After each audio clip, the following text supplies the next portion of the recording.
Yes, hello Tanzania. Mimi naitwa Ateta, Ateta Dylan, ladies and gentlemen. Na hii ni Mkombozi Digital. Nakupa habari kemkem ambazo zinajiri. Habari kubwa ni klabu ya Simba kubadilishiwa uwanja ambao watu walijua 99% uwanja unaenda kuchezeka mechi ya finali ya kombe la shirikisho Afrika. Simba dhidi ya RS Berkane pale Benjamin Mkapa. Ila CAF wenyewe ametoa ratiba kwamba mechi itachezeshwa uwanja wa Amani visiwani Zanzibar. Niko na mmoja kati ya wachambuzi bora kabisa, niko naye hapa. Atuambie kwa nini wale Waarabu walitoa taarifa kabla hadi kuweka zile. Inasemekana inadaiwa kwamba walishaweka booking hadi sehemu ambapo watapofikia maradhi kabla finali ya kwanza kumalizika.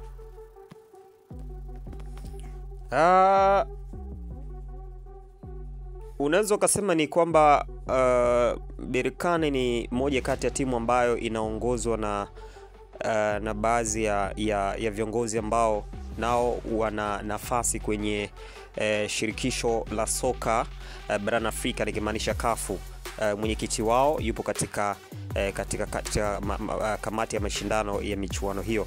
Kwa unaweza kuona ni kwa jinsi gani ambavyo hata kama labda timu pinzani, nikimaanisha timu ya Simba, walikuwa bado hawajajua, lakini wao kutokana wana mtu ambaye yuko ndani walikuwa tayari kujua ni kwamba wao mechi hawatocheza katika uwanja wa Benjamin Mkapa, mechi watacheza katika uwanja wa Amani Complex kule Zanzibar. Kwa hiyo unaweza kuona ni kwa jinsi gani ambavyo kama ulivyoweza kusema pia hapo baadhi ya maandalizi madogo walianza kuyaweka, na unaweza kuona ni kwa jinsi gani ambavyo kwenye ukurasa wa mtandao wa kijamii wa timu ya Berkane waliweka picha ya Amani Complex kwamba mara baada ya sisi kumaliza mechi hii yetu hapa nyumbani, basi tukienda Tanzania uwanja ambao utatumika ni uwanja wa Amani Complex. Na baada ya watu kuona zile picha kwa namna moja ama nyingine wakajua kama ni joking, lakini wakajua kama ni mind game, kwamba wanajaribu kuwatoa Simba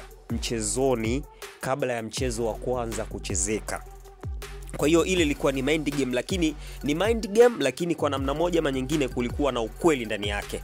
Kwa hiyo unaweza kuona ni kwa jinsi gani ambavyo mara baada ya mechi kumalizika, kesho yake taarifa zikaja kutoka kwamba Simba uwanja ambao watatumia kama uwanja wao nyumbani si Benjamin Mkapa, bali ni uwanja wa Amani Complex. Na ni moja kati ya kitu ambacho kimewauma sana mashabiki, wanachama pamoja na uongozi wa timu ya Simba. Naweza kuona ni kwa jinsi gani ambavyo hatujajua labda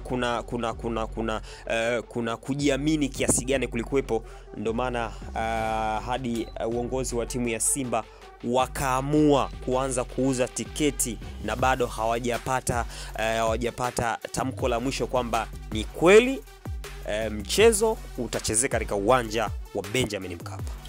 Timu ya Simba kuna mashabiki ni moja kati ya maneno ambayo ya uchungu. Finali yenyewe, mechi ya kwanza tumeona, tunaweza kusema ni mkondo wa kwanza finali ya shirikisho Afrika. Tumeona Simba kipoteza kwa mabao mawili kwa nunge kwa lugha sanifu. Simba hii makosa ya Mausi Kamara, ukiona kwenye mitandao ya kijamii watu wakimshambulia kwamba ni mtu ambaye hafanyi usahihi nafasi yake. Kuna magoli yanafungwa ambayo sio mazuri. Wewe mechi umeangalia. Goli la kwanza kona inapigwa header. Goli la pili ni kosa ambalo ilitokea yeye mwenyewe Kamara.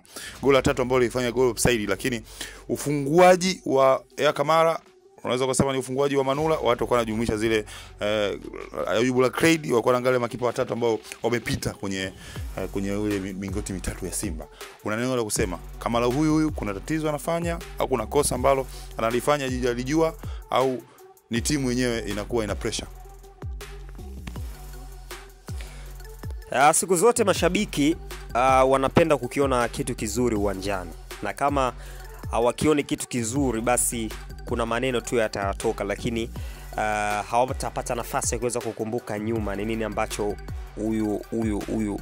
huyu mchezaji alikifanya. Hebu rejelea kwenye mechi ya robo finali, angalia kitu ambacho aliweza kukifanya Kamara.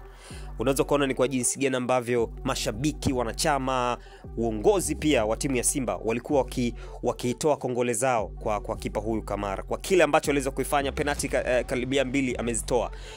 Kwa hiyo ukijaribu kuangalia jinsi ambavyo trending zake alizokuwa anafanya, lakini pia jinsi ambavyo alivyokuwa katika milingoti mitatu, unaweza kusema ni moja kati ya kipa ambaye ni mzuri na Kamara ni moja kati ya kipa ambaye pia amekuwa kizungumzo kwenye bara la Afrika katika michuano ya shirikisho barani Afrika. Kwa hiyo labda kwa changamoto tu 2-3 ambazo zimefanyika, sio kuweza kumtoa mchezoni na kusema kwamba anaanza kumsema na kusema kwamba labda kipa mwingine aingia. Hapana. Kijaribu ukiuzi ya mkondo wa kwanza Simba dhidi ya RS Berkane, yale magoli yaliyofungwa, goli la kwanza uweze kumlaumu kipa, goli la pili pia uweze kumlaumu kipa, kwa sababu ukijaribu kuangalia jinsi ambavyo mabeki wa timu ya Simba walivyojipanga na ule mpira ulivyopigwa na eneo ambalo Kamara alivyokuwa amekaa, unaweza kuona ni kwa jinsi gani ambavyo si rahisi kuweza kumtupia lawama Kamara kutokana na position alokaa na wachezaji wa Simba waliokaa, jinsi ambavyo walikuwa wamejiposition na yeye eneo ambalo alikuwa amekaa, na yule mtu jinsi ambavyo alivyopita na kupiga ule mpira ulikuwa una kasi ndogo sana, lakini ni ngumu kuweza kumtupia lawama Kamara kwamba alifanya uzembe kwenye ule mpira. Moja kati ya maneno ambayo nataka nigusia mwisho, ukipitia kwenye kurasa mbalimbali za mitandao ya kijamii, wanasema kwamba Chameleone Fondo anaweza kuwa na wakati mgumu kupata namba kwenye pale nyuma. Chamu amekaa kwenye nafasi yake. Ni kweli? Jamaa akachukua namba. Kila mchezaji ana nafasi yake. Chamu anacheza kwa nafasi yake, lakini pia Chameleone Fondo anacheza kwa nafasi yake. Muda utaongea.